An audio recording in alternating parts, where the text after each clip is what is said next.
नमस्कार मित्रांनो, भक्तिधारा मराठीमध्ये तुमचे मनापासून स्वागत। 26 मार्च चैत्र शुद्ध नवमी म्हणजेच आपल्या सर्वांचे लाडके प्रभू रामचंद्र यांचा जन्मोत्सव। मित्रांनो, रामनवमी हा केवळ एक सण नाही तर अधर्मावर धर्माच्या विजयाचा आणि धैर्याचा उत्सव आहे।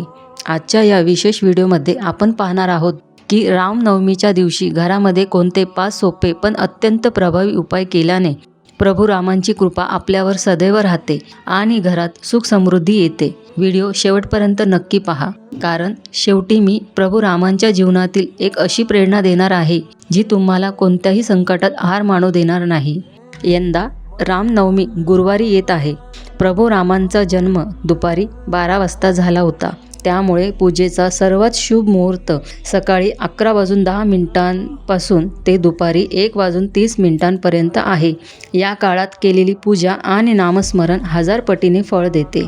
सकाळी लवकर स्नान करून घराच्या मुख्य दरवाजाच्या दोन्ही बाजूंना कुंकवाने किंवा हळदीने स्वस्तिक काढा। स्वस्तिक हे शुभ कार्याचे प्रतीक आहे। यामुळे प्रभू रामांचे आणि माता लक्ष्मीचे आशीर्वाद आपल्या घरात प्रवेश करतात। तुमच्या घरात जर सतत कटकटी किंवा आजारपण असेल तर उद्या रामरक्षा स्तोत्राचे 11 वेळा पठण करा। जर तुम्हाला वाचता येत नसेल तर मोबाईलवर किंवा टीव्हीवर रामरक्षा लावा आणि श्रद्धेने ऐका। यामुळे घराभोवती एक संरक्षक कवच तयार होते। पिवळ्या फुलांचा हार आणि नैवेद्य। प्रभू रामांना पिवळा रंग अत्यंत प्रिय आहे। पूजेमध्ये त्यांना पिवळ्या फुलांचा हार अर्पण करा। तसेच नैवेद्यासाठी सुंठवडा आणि पन्हे तयार करा। हा प्रसाद घरातील सर्वांना वाटल्याने आरोग्य लाभते। रामायणातील एक विशेष मंत्र। उद्या दुपारी 12 वाजता श्री राम जय जय राम या मंत्राचा किमान 108 वेळा जप करा। हा मंत्र साध्या अक्षरांचा समूह नसून एक महामंत्र आहे, जो अशक्य गोष्टी शक्य करण्याची ताकद ठेवतो। रामनवमीच्या दिवशी कोणत्याही गरजू व्यक्तीला अन्नाचे किंवा पिण्याच्या पाण्याचे दान करा। प्रभू रामांना दीनदयाळू म्हटले जाते, त्यामुळे गोरगरिबांची सेवा केल्याने रामराया लवकर प्रसन्न होतात।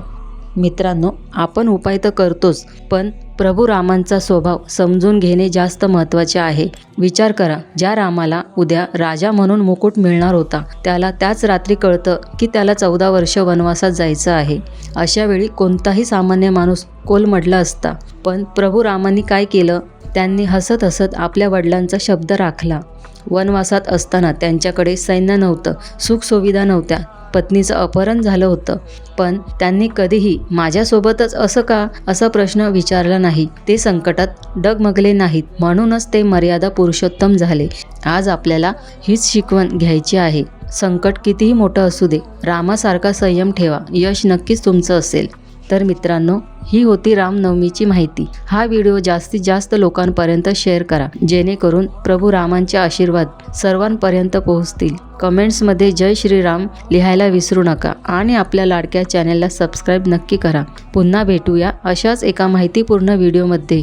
धन्यवाद। जय श्रीराम, जय श्री स्वामी समर्थ।